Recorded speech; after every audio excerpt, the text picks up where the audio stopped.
So without further ado, I'm excited to introduce our opening plenary speaker, Becca Fike. Joining us from Cook Biotech, Becca uses data to monitor processes and inform engineering decisions. Although she has lots of experience with JUMP and maintains her company's JSL scripts, she has developed ways to educate her colleagues on how to work with JUMP effectively. Today, she'll share those tips and tricks with you so you can begin solving even your most challenging data puzzles in JUMP. Welcome, Becca. Thank you, Jeff. Good afternoon, everybody. Like I said, I'm Becca Fike. I'm a data analyst at Cook Biotech. I've been using JUMP for about 7 years now. I'm by no means an expert, but I have gone through the process of not knowing anything about JUMP to learning more and becoming more proficient at it and getting to the point where I use it regularly in my work. So I'm hoping I can impart some things that I found helpful to you. As I was thinking about what I wanted to cover today, I realized that working in data analytics can be a lot like solving jigsaw puzzles. This is a very apt comparison for me because I really enjoy solving jigsaw puzzles. I'm part of a group that meets once a month to do puzzles together and are somehow always involve cats. So it felt wrong talking about jigsaw puzzles without a cat. So I've added an obligatory puzzle cat for our enjoyment this afternoon.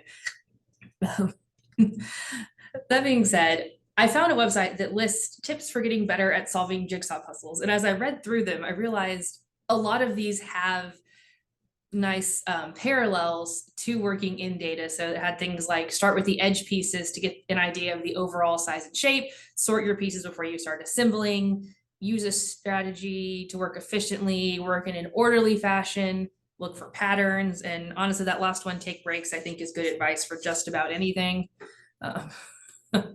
So my goal today is to walk through the process of approaching what I'm calling a data puzzle. So we start out with a bunch of data points. It can be, all sorts of different processes that the data is from or what it represents.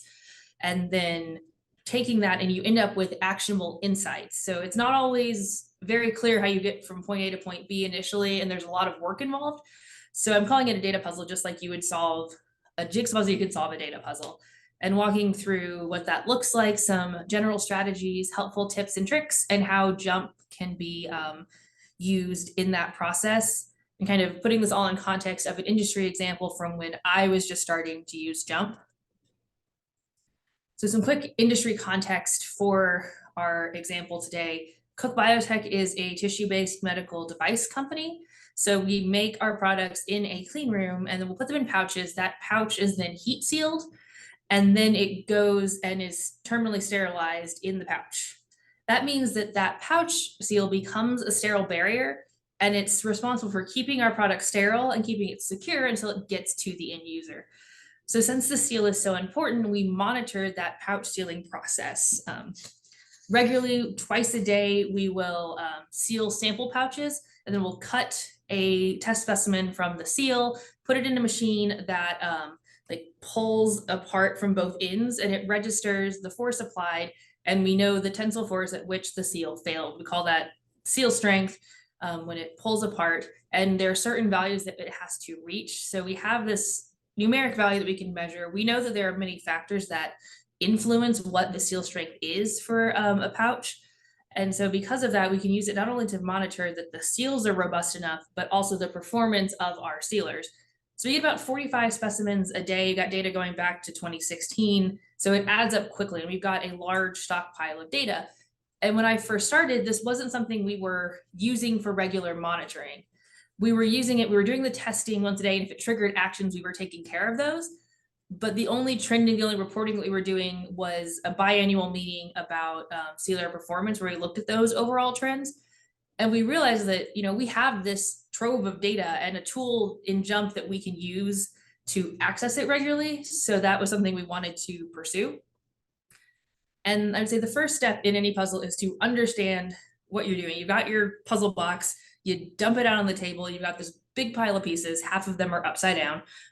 But I think that can get a little overwhelming and kind of makes me think of Jump for newer users. Not that Jump isn't user friendly, but I think because it has so many platforms, so many options, so many things that it can do that it can get a little overwhelming. You can almost get, paralyzed by how much there is. So I'm hoping to kind of parse some stuff out and give you an easy starting point somewhere where I literally started when I was using Jump.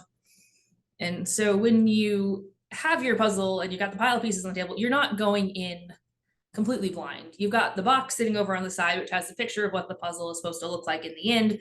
Sometimes it's got a helpful poster that folds out to give you a more, bigger, more detailed view. And I think of that like, you're using your context knowledge, your subject matter expert knowledge, whether it's you, someone at your company, there are things that you know about this data and about the process that created it, or wherever, the test or what have you, that you can use to inform your analysis, especially for things that aren't necessarily purely quantitative or obvious to someone not familiar with this. So use what you have. And then I will say, the tip said it. I think the first thing we all do when we're solving a jigsaw puzzle is grab the edge pieces because they're the easiest to find, put together. You can see how big that puzzle is supposed to be. And it's like when you're looking at data, you want to understand what your scope is, what your goals are, and what your user requirements are. I would emphasize, being very clear in your user requirements so that informs how you approach your analysis, and also make sure that you're giving the customer what they have requested. And I know I said you have to think before jumping in, but don't get paralyzed by overthinking. Preaching to myself here, I am a chronic overthinker. I think to a point it comes with working in data. But once you understand your puzzle, get started, start taking actions. And kind of what this looked like with our seal strength puzzle, I can tell you for sure, I felt very overwhelmed when I first started this. I'd been using Jump for like 8 months to a year-ish, had not done anything really complex with it. And all of a sudden one day my boss shows up at my desk with a pile of printed control charts of seal strength data and says, "We want to look at this more regularly. Can you do that?" And I said, "Probably." So really wasn't sure at the time. And I tried to ask, for some more information about, when do you want to see it, which sealers, etc. And she said, "I don't know, surprise me." I said, "They're control charts. How surprising can they be? They've got a statistical background to how you create them and what they look like." We did eventually get through having what the user requirements were and ironing things out. But I decided when I was finally sending out the first round of charts to be surprising and have a little additional fun with our data and put fun pictures on the cover page. Our first one pulled on our mutual love of Nancy Drew, and it had Nancy Drew in the clue in the control charts. That was originally Nancy Drew in the clue of the old album with some rudimentary Photoshop in Word. And so I will say 7 years later, I'm still doing that. It makes me happy to do it. I think it adds a little extra flair in there. Most recently, we had several about the Paralympics, which was cool. And so by the end of it, we knew we want to generate control charts, rolling 90 days, only in service sealers, and email them to specific employees once a week. Okay, that's real high level, but I also know because I was familiar with the process and I have access to people who do the testing and engineers who have used the data longer than I have, things about the process that can be helpful in informing the analysis. So that really helped kind of, like I said, scope what I was doing or why I would lay things out a certain way, especially when you get into the visualization part. And so, once you've understood what you're doing, the next step is preparing and cleaning your data. And anybody who's worked with data, I don't have to tell you that data needs to be cleaned. There's the Ronald Thistad quote that says, "Raw data, like raw potatoes, usually require cleaning before use." I could argue that you could take out the usually and just says require cleaning before use. And this is a place where I think Jump is very helpful with cleaning data. And there are a lot of general strategies and tools that apply to a lot of different types of data. They're very transferable. So it's helpful because you're able to learn these things and then apply them. It's not just a one and done sort of idea. And as you're looking at this data, as you're cleaning it, you get a better sense of it. You can correct errors, unify formatting, investigate things as you need to. And these are, again, I would say, don't forget about your context, your subject matter knowledge in how you clean and what you're looking for. That is a little bit more obviously to the particular data set. These are some of the tools that I find useful when cleaning data. I'm going to demo some of them with our data set. And here's how they kind of parse out in what I do with data. I'm going to minimize that. And so for demo purposes, starting with data in Excel, when you have jump, there is an add-in in Excel where you can have some jump options. I use the data table one the most. So when you do that, you have data in your worksheet, it will make a data table in jump. And it's an easy way to import data using the Excel import wizard. And it'll import your data using the best guess option. It is usually pretty accurate. I will say it's not 100% perfect, so you have to review it.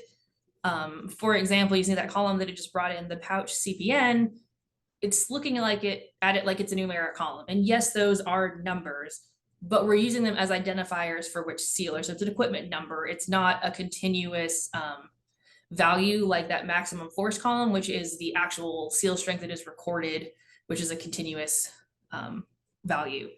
So I can change this to a nominal column, and that will see it treated as more of an ID, not a continuous numeric value. And the first thing I do is get an overview of data, kind of get a look at it. And one thing, once it's all imported, is to use these header graphs, which are accessible from the corner of the data grid. And they show you some distributions for every column. They are somewhat limited because of the limited space. So another way that I typically look at data for like particular values is summary tables. So if you create a summary table, it will give you the unique values in that field, which are present in your data table. It gives you the number of occurrences. Sometimes the number is more helpful than others. So while I'm looking at this, I've gone through the list of sealers, and all of a sudden I see something that looks odd to me because I'm familiar with our process. I'm familiar with our sealers. And I realized that 12154 is not a sealer that we have. 12145 is. And so we have the operators manually typing in the specimen information. So typographical errors happen. People are human, they make mistakes. And so now I need to fix these. And there's 2 of them, but I've got 5,800 rows of data that I'm looking at. And I don't know where in all of that those 2 fall. And if you noticed, when I click on this row in my summary table with the dynamic linking property that Jump has, now I have 2 rows selected in my original table. So that's helped me find them. It's got them selected, but I still scroll and I don't necessarily see them easily. And something that is very helpful, it's on the rows menu. I like using the keyboard shortcut of F7 is the next selected, and it takes you to the row that is the next one that is selected. F6 is previous selected. So now I have found the one that I need to correct, and I can type 12145. But now since I made a change, it disassociates the summary table. So I got to find a new way to find the second one. And possibly one of my favorite jump features, select where. It's under the rows menu, or Control-Shift-W is the keyboard shortcut.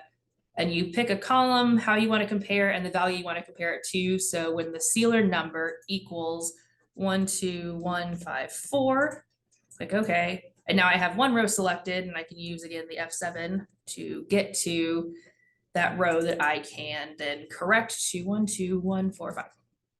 Now I chose to do those 2 manually because there's only 2. There's an easy way to get to them, an easy fix for them. But if there's something that I need to do more in bulk, that's going to be a bit tedious. Possible, but tedious. So I'm going to use the example of our employee number column to show you recode, which is a great way to look at things in larger quantities. So our employee numbers are 4 digits, but since we're only at 900, we kind of drop the leading 0 most times. So it's not wrong to enter it, but it's not how we've entered the data historically, and we need it to match so that they'll all register together during analysis. So you can go in here and say, I actually want that to say 402, not 0402. And I can see it's grouped them together. So whether it initially said 402 or 0402, the end result will be the same. And I can recode, and then you have all of your values corrected at once, which is very handy, especially when you're dealing with large quantities of data. And one thing I'll also throw in here while I have rows selected is subset. I use this a lot to isolate data. So if I'm looking at data for a particular day, particular sealer, or you want to do analysis on a particular, like I said, subset of data, you can use the subset option. So now I have only those rows in a separate table, and it's isolated, it's easier to look at, and you can do analyses on just that portion of your data. You don't need that long term, so I will close that, but subset is also very helpful. And you might have noticed while I was doing that, I was using a lot of buttons on the toolbars. The default toolbars in JMP are somewhat limited. There are more that you can go to view and then just turn on. But something I learned within the last year or so is that you can customize your toolbars. And I didn't learn that until recently, but I think that would be really helpful for newer users, because you can take the options that you use or as you're learning new things that are really helpful and put them on a toolbar so they're easier to get to, because sometimes, things are on menus, but they're, 1-2 levels down, so they're extra clicks. And especially for things with cleaning data where you can use things a lot, I find it helpful to have it on a toolbar. So things like, invert row selection I've added, or move selected columns. And that is something that I call it like making JMP work for you, because I think if it's more efficient for you to work in the program, it makes it more likely that you will work in it. And then, let's get back to the presentation. You're more likely to, and that facilitates further learning, and we keep building on what we know. And like I said, I also use keyboard shortcuts. There's a whole list of them. I've outlined some of the ones that I use frequently. And then the last thing, like I said, you can see the pictures down there of what the basic toolbars and what mine look like. So you can really customize them however you want. And then last thing, I don't have time to go over column formulas, but they are very helpful. And there is the scripting index, and don't get completely thrown off by the name. I find it's helpful to outline what the functions do that you'll use in column formulas. So they're similar to Excel in the formula sense, but that one I think helps give me an explanation of what those do. So the next thing is, now we've prepped the data, we understand what we're doing. And the next thing is visualizing the data, looking for trends. And like, the tip said, looking for patterns.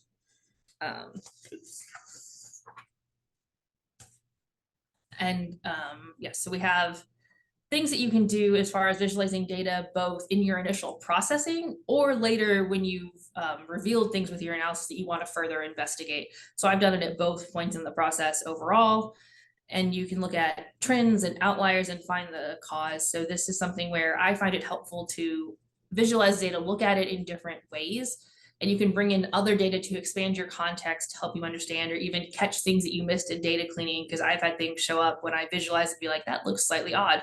And I realize it's not, I just need to make a small data cleaning fix there. So there are lots of tools that you can use. And I would say visualizing your data, looking for patterns like that can be slightly less straightforward than purely cleaning your data. But things like graph builder, distribution, control chart builder can be helpful. For this particular analysis, I was told with the seal strength one that we want control charts. So it wasn't so much how do I choose to display the data, but it's more of when I'm investigating trends that the control charts show me, I can use all sorts of visualizations to make that clearer. And I kind of think of it like when you're doing a jigsaw puzzle, you've got a piece and you're like, it definitely goes here. And then you try it, it doesn't quite work. You're like, okay. And then, you get 3 or 4 more pieces over to the other side, and all of a sudden you realize, oh, it actually goes over there. The number of times I've done puzzles and then end up saying, oh, that's where that piece goes. It's kind of comical, but so sometimes it's, you got to build things, you got to try things, and then it spurs you on to further insights and further observations you can keep building on. And that is helpful in that sense. Something that my boss used to say is you just roll around in the data, you just get used to it, you play with it, see where it can take you and what it can tell you. And so this is kind of, like the tip said, look for patterns, look for colors. Obviously data is not so much colored as jigsaw puzzle pieces are, but there are definitely patterns, there are definitely trends. And so with our seal strength data, it looks like this is what our typical charts look like. They're chronologically over time in phase by lot number. And that's your standard chart. But when I'm investigating things, I've looked at it colored by lot number and not in phase by it. So I can still see where those divisions are, but it changes the control chart analysis a little bit. You can do it in phase by month to see smaller timeframes together. And then that last one there, those lines are maintenance events. So I also have that data for sealers. So we can say, this sealer broke down here. Was there any effect on it once we got it back up and running? And things like that. I'm gonna go back to the data real fast and demo one of, again, one of the most helpful tools I think in Jump in Graph Builder, which really helps visualize data. It's quick and it's easy. I will say I'm not even scratching the surface of this. There have been entire workshops done just on Graph Builder. So you can, it's kind of a drag and drop interface. And if I want to look at, say, max force over time, pick if you want, fit lines, trend lines, make it a bar graph, which is slightly less helpful in this situation. But so, I've got this, and if it wasn't clear from the presentation, I like colors. Colors help me kind of visualize things. And so if I look at, sealer number is the color, and I can see which of these points correspond to which sealer. So I've got a graph, and obviously there's a lot of fine tuning you can do. This is just a quick example. But I realized I've got a bunch of these points up here that look really high compared to everything else. And so I can highlight them, and not only does it show me in the legend which sealer I'm looking at in terms of the different colors and the different sealer numbers, it also highlights them in the original data table, so it selects them with that dynamic linking property again. And so when I look at this, this is where that context user knowledge comes in handy, because I know that that sealer seals a pouch that is a certain material, so it seals with a higher seal strength than our more commonly used pouches that we use kind of in bulk. So it's not a problem that it's up there, but it's not entirely clear just by looking at this plot. So I can go back, and if I want to break it out by pouch CPM, that would alleviate that possible confusion there. So now I can look at the different ways, and that's a quick kind of how I use Graph Builder to visualize data. And then lastly, you've done all of your work, you've got your final insights, and you've tried things along the way, but you need to get it into a final coherent, package to give it to your end user or management, whoever you're presenting this to, because they don't want to see all of the behind the scenes stuff. They want to see the final insights. And there are different ways that you present it and document it depending on who you're presenting it to, what your output looks like. But it's kind of the idea, that had in the tips and tricks, have a strategy, work in an orderly fashion. I like to say, you try things and you build on things as you go, but then by the end of it, you have that more orderly strategy, and that way it can be recreated. And I will say it does look different slightly how you present this if you're doing a one-off data pull or something where it's going to be a tool that people use more regularly. So for our data, I ended up automating it to become with a user interface where people can make selections, because I realized, I can do this on repeat with, pick the sealers and make the subsets and, limit to the date range. But I'm doing that every week, and the list of which sealers are in service and need to be included is going to change every week. It's very dynamic.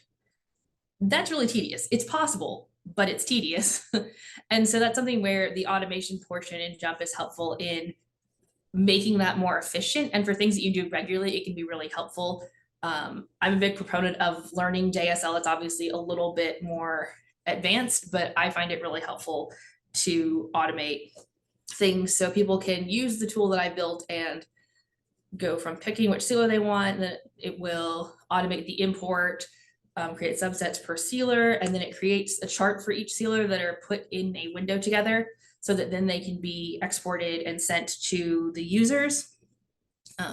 So we've gone from, just like tables and tables and rows of data into a succinct group of charts that people can look at once a week to monitor sealer performance. And while we were obviously making sure our sealers are functioning correctly and the seals were robust at the beginning, now we're able to kind of proactively look and say, hey, this sealer is kind of trending up.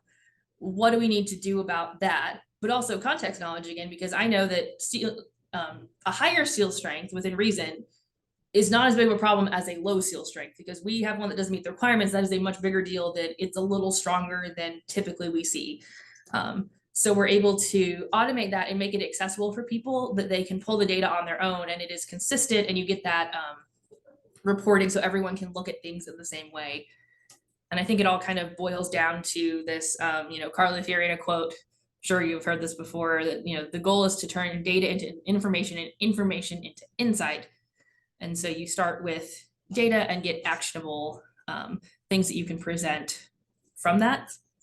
And I cap it off with my, what I call my top 5 for new users. So things that I think would be helpful for new users to learn to get started in JUMP. And some of these, most of them I mentioned at least. And so that is what I would recommend. Take it with a grain of salt. Like I said, by no means an expert, but these are things that I have found helpful over the years, and I'm hoping that they will help you. And so I say good luck with your data puzzles, and it's been lovely getting to be with you this afternoon. I'm gonna send it back to Jeff and Alyssa, and thank you for having me.